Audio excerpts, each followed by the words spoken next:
Que, bueno, a mucha gente no solamente le preocupa, sino que no tienen claro qué cosas hay que saber sobre la reforma laboral. Lo recorrí, estoy un poco agitado porque... Subiste las escaleras. Lo llevé. Te acerco un poco el micrófono. Te impactó, Eduardo, el edificio. Buen día, ¿cómo les va a Buen todos? día. La verdad que recorrimos con Luis el estudio y realmente el edificio es maravilloso, así que mis felicitaciones nuevamente por lo que has logrado y por lo que has hecho, no solamente en la ciudad, sino en la provincia de Santa Fe, Luis. Sí, y mucha gente joven, como habrá visto. Sí, mucha gente joven y capacitada. Y capacitada. Lo dijo, y me miró a mí, enseguida me miró a mí, dijo, y capacitada, y me miró. Lo de joven lo dijo por mí, lo de capacitada por vos. Joven vos, Luis, sí, seguramente. Distinguió por supuesto. Entre capacitada. Bueno, Ale, ¿arrancamos? Bueno, arrancamos. A ver, es muy difícil para la gente, para mí, por ejemplo, es muy difícil entender la reforma laboral. No es algo tan sencillo para ir desgranando, pero decíamos la semana pasada, ¿a quién beneficia? ¿Quién sale ganando y quién sale perdiendo con la reforma laboral como para abrir el juego?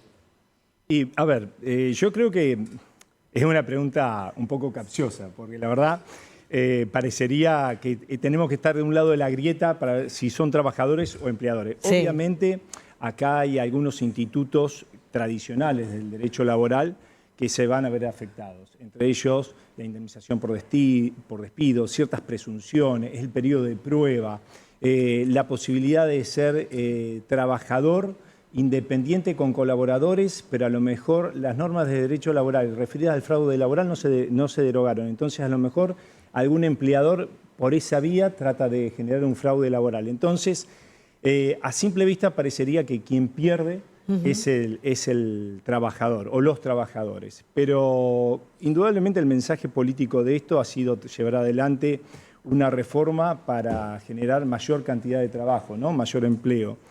Pero en ese sentido creo que tenemos que entender definitivamente en Argentina que el empleo no se crea a través de las leyes. El empleo se crea a través de la generación de inversiones, de producción y de manos de obras. A partir de allí uno tiene, y de reglas claras, incluso la seguridad jurídica. Eso también tiene que ver con la ley, ¿no? Pero el empleo se crea a través de eso. Por eso esto va a ser una reforma, es importante, es una reforma y es importante. ¿Era necesaria? Yo creo que hay puntos que eran necesarios, pero más que nada yo creo que debemos ir hacia una reforma laboral y una modernización laboral que contemple cosas más importantes, es decir, las nuevas formas de trabajo, la inteligencia artificial, la robótica, cómo es hoy el empleo, porque ya el empleo no es el empleo del fordismo, donde una persona empezaba a trabajar en una empresa y después a los 30, 40 años se jubilaba en esa empresa. Hoy, ustedes ven, estamos hablando de chicos jóvenes y de chicas jóvenes con Luis, que hemos recorrido todo el edificio, y vas a ver que hoy los jóvenes tienen otra actitud frente al empleo. Es más dinámico, son de cambiar, son de irse, son de renunciar y después vuelven quizás. Pero no es esa sujeción al empleo como era antes, como nuestros bisabuelos, nuestros abuelos. El sueño era poder fichar, digamos, claro, como algo que te daba... Eso cambió totalmente. Eso cambió absolutamente. Eso de principios del siglo XX, que transitó durante muchos años y décadas del siglo XX, llegando ya al final, donde se hace la reforma laboral con la ley de contrato de trabajo en el 74, la verdad que eso es totalmente distinto. Al punto tal que uno ayer, por ejemplo, Gerardo Martínez, uno de los que estuvo ayer reunido con el gobierno, fíjate, y esto es como muestra, ¿no? Fíjate que Gerardo Martínez, entre otras cosas, hizo hincapié en que la reunión estuvo dirigida hacia el tema de los bloqueos. Claro. Estamos hablando de reforma laboral o qué necesita el país para hacer una modernización laboral, que él también utilizó esa palabra. La verdad que el gobierno se junte con los sindicatos para hablar qué hacemos con el tema de los bloqueos, que no fue reglamentado porque no se pusieron de acuerdo, demuestra la decadencia que tiene Argentina. Claro. Porque si realmente tenemos que estar hablando de los bloqueos entre el gobierno y los sindicatos, estamos hablando de en qué estado de decadencia está el país. Una pregunta importante, Eduardo. Perdón. ¿Qué es más importante? de esta reforma? ¿El sistema indemnizatorio, que es totalmente distinto, o la flexibilidad en los convenios colectivos? Bueno, a ver. Es una pregunta. Es una pregunta. Muy Yo creo que la posibilidad de llegar a hacer una flexibilización en los convenios colectivos, eso va de la mano de una reforma mucho más profunda. Incluso yo siempre lo destaco acá en este tema de la reforma, porque fíjate vos que las indemnizaciones por despido no se han modificado. Es decir, dan la posibilidad, pero hoy la indemnización, como todos conocemos, de un mes de sueldo por cada año de servicio, eso todavía no se tocó, eso sigue vigente. Le da la posibilidad a los convenios, a los sindicatos y a las cámaras empresarias que a través de la modificación del convenio colectivo se pueda establecer una indemnización o un sistema de indemnización diferente al que ya conocíamos. Pero hoy la indemnización vigente es la del artículo 245 de la Ley de Contrato de Trabajo, un mes de salario por cada año de trabajo. Bueno, a ver, cuando hablamos de flexibilización o la posibilidad de que los convenios colectivos vayan a tener alguna modificación de lo que ha sido la Ley de Contrato de Trabajo, hay opiniones muy extremas en todo esto porque han dicho incluso la posibilidad de que los convenios colectivos vayan a la baja en lo que es la indemnización por despido. Para esto quiero, antes de continuar, está la posibilidad en la reforma de establecer un fondo de cese laboral como parecido al que es el de la UOCRA. El de la UOCRA. Exactamente. Sí. Ahora, que un convenio colectivo vaya a legislar, porque de última el convenio colectivo es un contrato, termina siendo una legislación para las partes, vaya a legislar en menos de lo que establece la Ley de Contrato de Trabajo, yo lo dudo. Claro. Y dudo incluso su constitucionalidad. Entonces, esas opiniones que son muy extremas, diciendo ahora va todo a la baja, ahora las indemnizaciones por despido van a ser inferiores o le da esa posibilidad, yo dudo de que eso pueda legislarse en un convenio colectivo. Pero lo que sí es cierto, que ya lo hemos vivido y pasa en la UOCRA, que cuando uno hace aportes, si uno no establece un sistema de capitalización o lo que sea, para que esos fondos no tengan una posibilidad de que vayan rindiendo económicamente, cuando uno termine y vaya a cobrar, va a tener mucho menos de lo que realmente le hubiese correspondido por la indemnización. Entonces, es un tema vidrioso, complejo, pero hay que seguirlo muy de cerca. Ese sí está reglamentado. Ese está reglamentado, pero si viene, va a entrar en vigencia siempre y cuando las partes, sindicatos y cámaras empresarias se pongan de acuerdo. Exactamente. Claro. Vamos a volver a la placa anterior, porque quiero aprovechar, estamos haciendo radio y televisión, así que en ese sentido, la placa que vamos a ver ahora tiene que ver con despido, ahí está, despido por justa causa y despido discriminatorio. Sí. Explicar a la gente, porque es muy valioso este tema, más de uno va a prestar mucha atención. Exactamente. Y quiero saber qué cambió o no cambió. Bueno, acá con el primer punto, despido por justa causa, lo que cambia y lo que introduce la ley y la reglamentación es la posibilidad de que a través de los bloqueos, es decir, que se realizan en empresas por reclamos sindicales siempre, existe ahora la posibilidad de que un bloqueo o la intimidación de los trabajadores en el bloqueo, la imposibilidad de que puedan acceder los empresarios, los trabajadores o puedan salir de las empresas o quizás la amenaza o la retención de algunos elementos que puedan llevar adelante, que es lo típico que puede llegar a pasar en una situación de bloqueo. Un Moyano poniendo los camiones. Exactamente, vos sos mucho más práctico para decirlo, Luis. Esa situación hoy, previa intimación del empleador a quienes están llevando el bloqueo, previa intimación para que cesen en ese accionar, puede llegar a ser considerado justa causa de despido. Esto justamente fue lo que no fue reglamentado porque daba, y lo que dicen los sindicatos, que le da cierto margen de discrecionalidad por cómo está redactado, cómo está hecho. Y si uno se pone a pensar, ¿era necesario establecerlo? Bueno, a ver. En Santa Fe, Luis, y vos has tenido cobertura de esos hechos, en Rosario, casos emblemáticos, donde hubo bloqueos hace unos años atrás, donde no era necesario esta norma para considerar justa causa de despido, porque si la persona comete un delito, indudablemente hay que probarlo, si la persona comete un delito, que en este caso puede ser usurpación, turbación, boicot, son todos delitos que están contemplados en el Código Penal. Indudablemente existe causa de despido. Lo que pasa es que muchas veces estas situaciones son resueltas gremialmente a través de audiencias en el Ministerio de Trabajo, se dejan de un lado y no pasa, digamos, no se va más allá. Hasta situaciones que sí, como en la provincia de Santa Fe, en Rosario, donde hubo casos emblemáticos, que se llevó a despedir a todo el personal hasta perdió los juicios laborales, se despidió con justa causa, que generó también toda esa movida antibloqueos de empresarios aquí en la provincia de Santa Fe. Hubo una mujer que... Exacto, bueno, a eso me refiero. Entonces, creo que eso hoy está legislado, va a ser motivo de controversia y yo creo que va a tener que verse cada caso concreto. Porque al no estar reglamentado y la ley ser un poco ambigua y de última no es más que lo que establece si uno va a la norma del Código Penal o a las normas de la Ley de Contrato de Trabajo, encuentra todas estas normas, hoy también las encontramos. Hoy están las herramientas para poder... Hoy lo que dice expresamente que es causal de despido. Claro. Ahora, antes era una interpretación de la empresa con sus asesores y en definitiva del juez. Hoy lo dice, pero también va a dar lugar a un reclamo sindical o laboral y en definitiva va a ser un juez el que va a decir si fue o no causal de despido. Pero hoy tenés una norma expresa que establece que es causal. Antes estabas desnudo.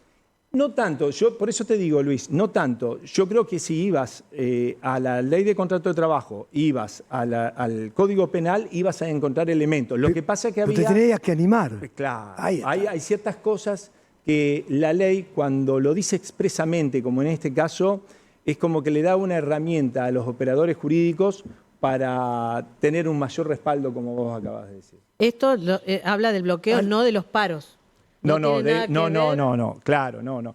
Sí es cierto que en el tema de paros, cuando se dan ciertas circunstancias que en una situación de paro un trabajador lleva adelante ciertas conductas para exigir que algunos compañeros de trabajo se adhieran al paro, puede llegar a dar lugar exactamente. Que se pueda tomar. Eso puede llegar a ser complejo también. Había dos, despido discriminatorio. Y eso es despido con justa causa. El despido discriminatorio lo que establece es una modificación. La ley establece, incorpora un artículo que es el 245 bis y ahora habla de despido discriminatorio, pero lo saca de lo que es la ley antidiscriminación, que era la herramienta que nosotros como abogado laboralista se utilizaba y ahora establece que el despido discriminatorio en el ámbito laboral, primero que tiene que ser probado por la persona que se siente discriminada. Y segundo, topea la indemnización. Es decir, antes ibas por una reparación integral, que quiero ser práctico en esto para decirles que jurisprudencialmente se estableció en 13 sueldos aproximadamente, es decir, la remuneración durante un año con el aguinaldo. Hoy se topea en la duplicidad de la indemnización por despido, en un 50 de la indemnización por despido o el doble si dan las circunstancias como para decir que puede ser el doble de la indemnización por despido del trabajador. Pero si el despido es discriminatorio, a diferencia que con anterioridad que se podía buscar la reinstalación de la persona, del trabajador o de la trabajadora, hoy el despido discriminatorio cumple el objetivo de despedir. Es decir, hoy el despido, la persona que es despedida y es discriminada, es despedida. Es decir, ya no va a trabajar más en esa empresa o en esa institución o en su trabajo. Antes, uno lo que podía lograr con la ley de antidiscriminación era la reincorporación. Yo creo que este artículo va a ser declarado inconstitucional a la brevedad. Claro. Porque uno de los elementos que viola flagrantemente es la igualdad ante la ley de los trabajadores y de las trabajadoras. Es decir, vos si no sos trabajadora y te sentís discriminada, podés optar y podés pedir a través de la ley de antidiscriminación que el acto discriminatorio cese. Yo como empleado o como empleada no. ¿Pero me puedo sentir discriminado, me puedo sentir despedido, pero no puedo hacer cesar el acto discriminatorio. Y aparte la indemnización no es integral, no me van a indemnizar todos los daños que yo sufrí, sino que me van a indemnizar hasta el doble de la indemnización por despido, y siempre y cuando demuestre que realmente amerita esa duplicidad, si no es el 50%. Es decir, que si yo trabajé un año en ese lugar, me corresponde medio sueldo por la discriminación. Cuando antes, hasta hace nada, eran 13 sueldos por la jurisprudencia. Entonces, la reparación integral no estaría. ¿Y pero qué buscó el gobierno con eso?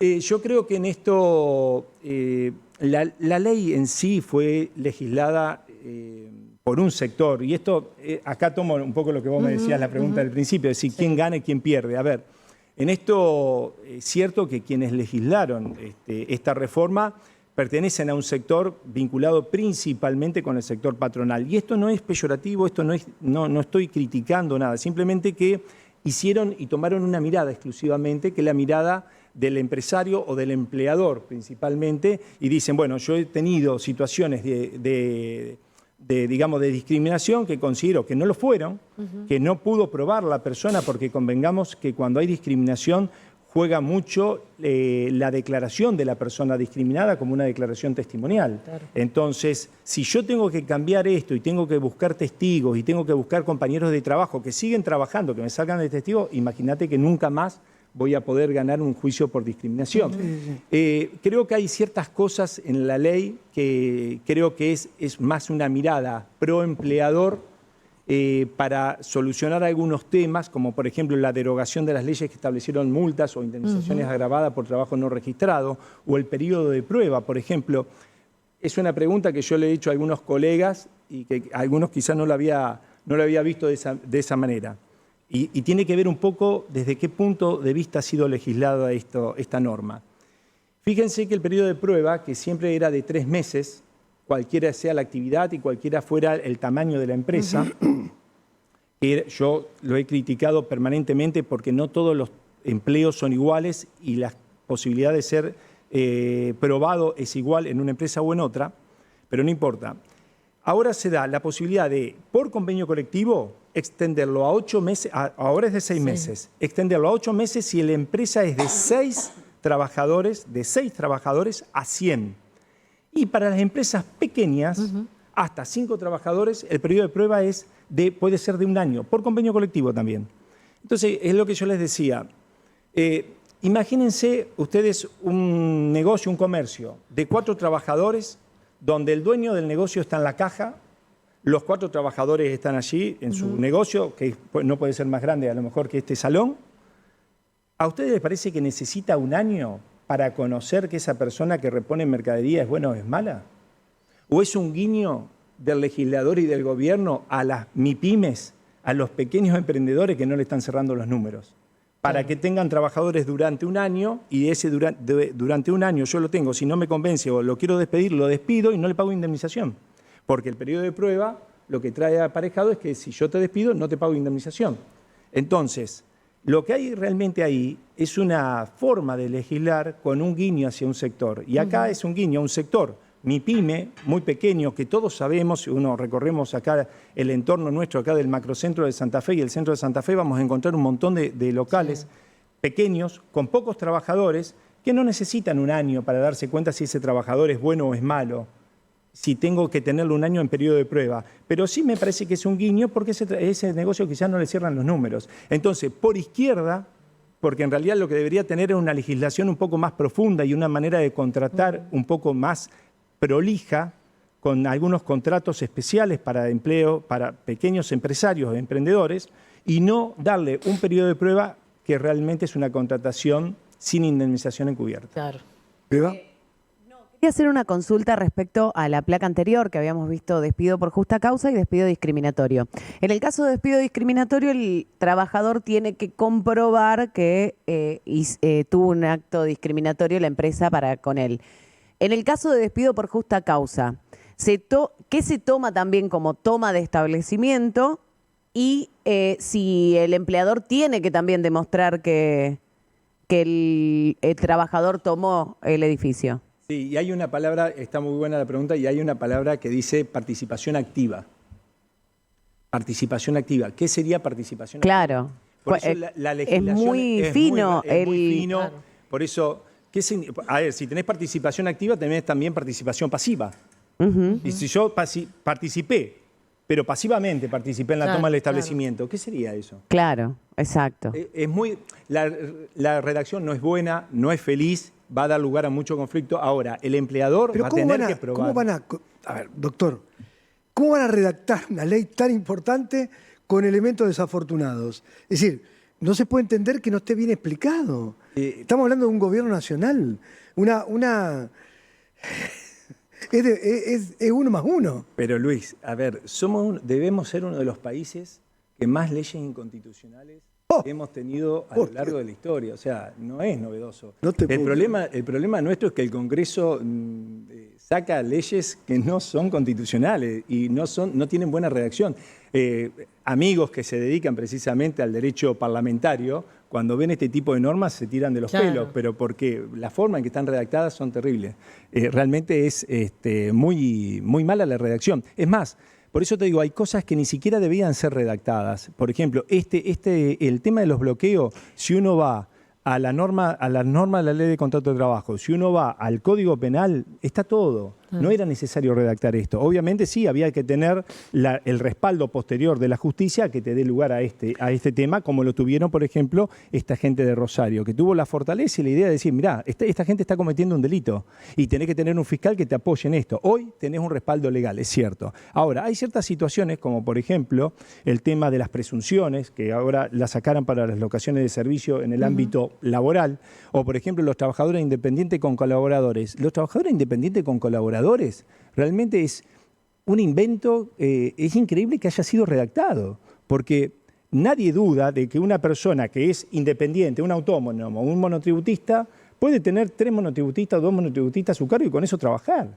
O sea, nadie duda de eso. Ahora, lo que vos estás diciendo es, mirá, pero en estas situaciones te doy lugar al fraude laboral, pasá lo que hay una norma que te avala, o si cae el Ministerio de Trabajo podés presentarle esto. Pero doctor, ¿y cómo es esto en países cercanos como Chile y Uruguay? Digo esos dos porque tienen una estabilidad y un equilibrio económico. Sí. ¿Cómo se trabaja allí? A ver, hay normas en el mundo, hay normas vinculadas a lo que es el trabajador autónomo económicamente dependiente, es decir, personas que trabajan mayoritariamente para una institución o un empleador y de ese empleador reciben la mayoría de su ingreso mensual. En esos casos puede ser...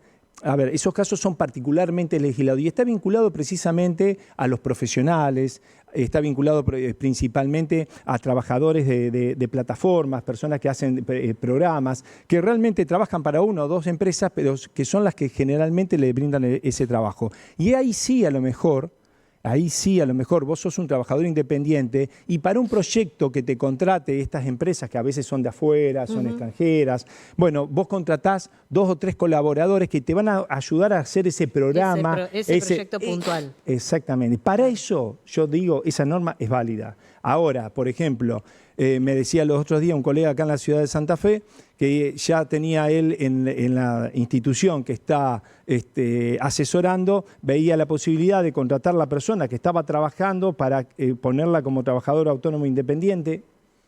En realidad, el artículo 14 de la Ley de Contrato de Trabajo no se derogó, que es el que establece que cualquier contratación que es en fraude a la ley laboral, y a pesar de que finjamos o que establezcamos otro tipo de contrato, se va a aplicar la Ley de Contrato de Trabajo. Y ese artículo no se derogó y va a seguir siendo así. Los precedentes judiciales, es decir, la jurisprudencia, la doctrina y los fallos, yo creo que no creo que vayan a acompañar el fraude laboral. Pero son herramientas que hoy van a tener... ¿Y van a convivir? Y van a convivir, por supuesto. Y lo primero que van a tener es que una persona que está de esa manera inscripto en una empresa, si viene el Ministerio de Trabajo, nación o provincia, vos tenés un respaldo donde estás regularmente inscripto. Ping-pong de preguntas. ¿Y las empleadas domésticas? Bueno, las empleadas domésticas es un tema muy importante porque los otros días cuando hablamos con vos por teléfono en el programa, Luis, no están incluidas en el blanqueo, por ejemplo. ¿Mira? No lo dijimos los otros días y es un tema que no lo mencionan y la verdad que es uno de los rubros que las empleadas de casas particulares debe ser, junto con otras ramas de actividad, pero debe ser la que mayor trabajo no registrado hay y en la clandestinidad están. Y eso que se trató de incluirlas. Sí, y bueno, entonces decís, ¿por qué motivo estas personas que realmente merecen una obra social, merecen una RT, merecen un trabajo, merecen los aportes, no entran en el blanqueo? Es irracional. Desde el punto de vista, desde el punto de vista legislativo. Perdón. Sí. Cuando se debería aprovechar la oportunidad. Pero totalmente. No entra en el blanqueo laboral. Bueno, y otro tema me dicen, Para algo de consultoras. Estamos un segundito, no sé si lo voy a encontrar ahora. Que me llama la atención porque digo, Acá. encima con la insistencia también de que las mujeres deberían jubilarse más tarde y todo esto, y ahora no están incluidas las empleadas domésticas en el blanqueo, bueno, van a Incongruencia, tener sí. menos años de aporte. Sí, totalmente, 100% de acuerdo. Por eso, a ver, en esto uno no está en esa cocina de la redacción, pero el motivo uno lo trata de ver. No, es más, hubo blanqueos en su momento de Sí, empleadas de sí. casas particulares. Sí. Y la verdad que funcionó, porque la verdad que es una oportunidad, porque la empleada de tu casa es una persona con la que uno tiene mayor afinidad todavía que con un empleado en Te una cuidan los empresa. hijos muchas veces. Exactamente, cuida lo más valioso que uno tiene. Claro. Entonces, muchas veces es allí donde se da la posibilidad de realmente llevar adelante el blanqueo. Acá me pero dicen, no, lamentablemente no dice, está. hay una empresa que tiene contratados por consultora, que tienen hasta 5 años de antigüedad. ¿Y cómo es eso? ¿Cómo corre? Bueno, ¿Qué tema, ese es el artículo 29 de la Ley de Contrato de Trabajo, que fue modificado porque, ¿qué se establecía? También acá estamos hablando de fraude laboral. Es decir, la intermediación laboral siempre existió a través de consultoras que proveen personal a las empresas. ¿Qué dice la ley? El artículo 29, esa persona, a pesar de que el recibo de sueldo se lo otorgue la consultora, se considera empleado del dador de trabajo. Ah, claro. Yo no quiero hacer ejemplos porque no da, pero vamos a poner una consultora. Yo tengo una heladería y contrato una consultora para que me provea el personal. Los recibos de sueldo los otorga la consultora, pero la ley establece que esas personas, cuando tengan que cobrar una indemnización, yo soy el empleador, la heladería es la empleadora y soy solidariamente responsable con la consultora. ¿Eso qué cambió hoy? Cambió, en primer lugar, dice que cualquiera que inscribe a los trabajadores es el empleador. Es decir, que hoy no hay ya fraude laboral en ese sentido. Es decir, la consultora lo inscribe, la intermediaria lo inscribe, ya hay contrato de trabajo y no hay fraude laboral.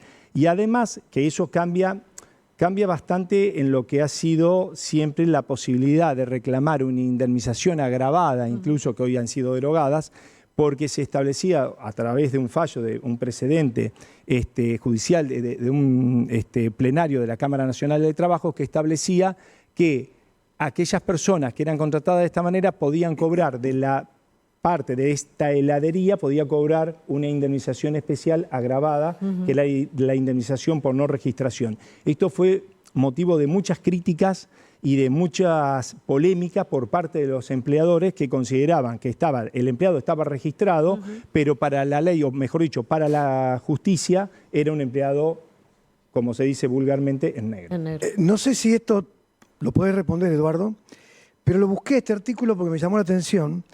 Dice el gobierno, por el tema de las pymes, yo estoy desesperado por el tema de las pymes porque Sí, seguro. hay más de 6.000 en el país. Son las mayores dadoras de trabajo, aparte. Y además es una lucha, están en el día a día, les pegan con todo.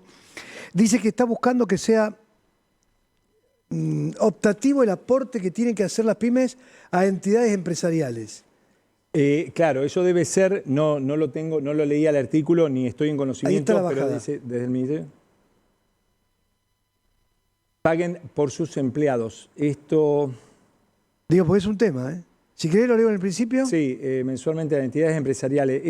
Pero a las entidades empresariales, esto debe ser más que nada por cuestiones de las cámaras empresarias, es decir, WIA, estas cámaras empresarias, pero no lo conozco a esto. Bien, porque si otro impuesto más para las pymes me muero. Yo, todo lo que sea sacar, fíjate vos que sí coincido en algo que es positivo. Acá dice, hacer optativos los aportes de las pequeñas y medianas empresas que realizan mensualmente a las entidades empresariales. Ahí está, claro.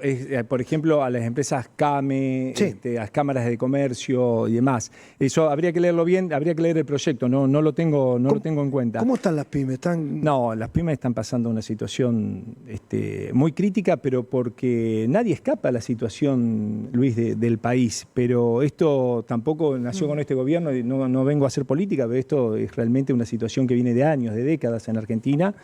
Y ojalá el gobierno encuentre el camino para Pero que ¿por qué esto no hay se como, termine por ejemplo, desarrollando? en Brasil, estaba Bolsonaro, que era la antítesis de Lula, Lula que era la antítesis de Bolsonaro, y había Sí, pero Brasil hace décadas que optó por un camino y no importa el gobierno de qué partido sea, podemos cambiar algunos matices, Sí. pero no las reglas no las reglas generales de la política económica. Lo mismo pasa en Uruguay, Luis. Sí. En Están Uruguay, los blancos, los colorados. y se van cambiando, un año está cada uno, y vos sabés muy bien que las reglas de Uruguay, aparte el discurso que tienen los presidentes de esos países en función de la defensa de la economía propia es increíble. Últimas dos preguntitas porque nos están pidiendo licencia por maternidad. Sí, en eso había cambiado, perdón, la ley establecía 45 días antes, 45 días después, ahora la posibilidad de que yo no, las mujeres puedan trabajar hasta 10 días antes de la fecha probable de parto y acumular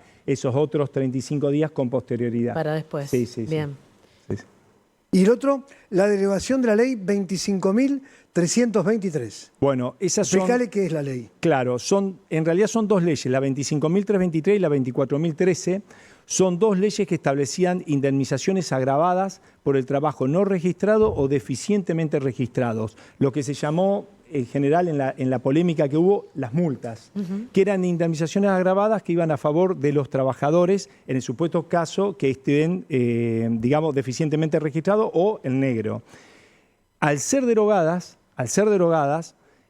hoy no existe una sanción que sea a favor del trabajador para el supuesto caso de que él esté deficientemente registrado o esté en negro. En consecuencia, realmente no existe un incentivo, más allá de lo que establece la ley del Pacto Federal de Empleo, que establece, sí, ciertas multas cuando el Ministerio de Trabajo viene y sanciona a un empleador porque tiene trabajadores no registrados. Pero realmente hoy no existiría un incentivo para tener trabajadores no registrados, porque la ley lo que establece es no solamente una sanción, sino un camino de política laboral. Vamos por acá, que es el empleo digno, que es tener un empleo inscripto, un empleado inscripto, con obra social, con aporte y debidamente registrado. Última pregunta de Alejandra. ¿Se va a judicializar la ley de reforma laboral? ¿Crees que va a haber una lluvia de recursos que se puedan presentar? En esto, viste que hubo con el DNU hubo muchos amparos. Es más, hay un fallo de Cámara Nacional del Trabajo que la CGT, que es un fallo colectivo, que se llevó adelante la paralización, digamos, de ese DNU.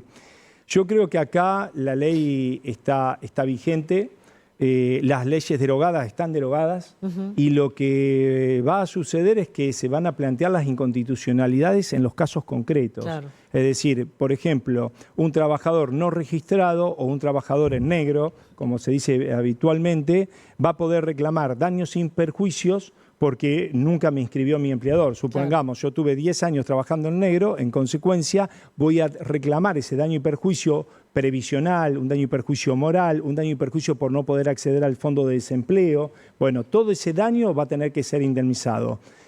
Lo que sí, no sé cuánto va a ser el monto, porque obviamente todavía no hay indemnizaciones que hayan salido en la justicia de este tipo. No sé cuánto van a ser el monto. Lo que sí establecían aquellas leyes que mencionaba Luis era la previsibilidad del daño, es decir, estaba tarifado.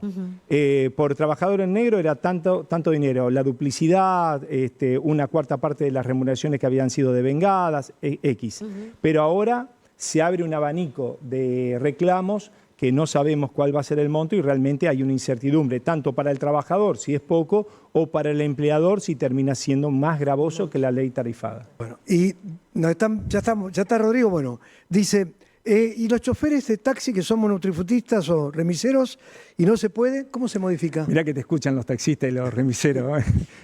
No, son empleados, no tengas dudas, que son empleados en relación de dependencia y bueno, acá es una de las ramas, una de las categorías laborales que más fraude laboral sufre, como hoy estábamos hablando por el tema de casas particulares, o por ejemplo yo los otros días hice también mención el tema de los trabajadores gastronómicos, que también es un ámbito donde se da mucha clandestinidad laboral, efectivamente. Pero son empleados, Luis, no tengas dudas. Bueno, acá tengo 9,99 sacaste. Bueno. Vamos a trabajar para el 10, Luis, como vos. Para una décima. Pero qué claridad que tiene. Qué bien, Bueno. qué bien. Y han quedado montones de preguntas, pero Bueno. Si se puede, en algún otro momento volvemos a charlar. A disposición, ha sido un placer estar Porque con en esto, ustedes. pero en 27 minutos, No, nos paseó por toda la ley. aparte, no paró de hablar. No, impresionante. Tenemos el nuevo conductor del programa. Sí, sí, No. columnista En destacado. absoluto, ese sillón es único. Gracias de No, verdad. por favor, Luis. Ha sido muy claro, muy claro. Bueno, te agradezco a vos la invitación. El doctor Eduardo Mazzotta, abogado laboralista, acá en Aire, separador, y nos vamos a Rosario. Falleció un ladrón linchado. APA. Ya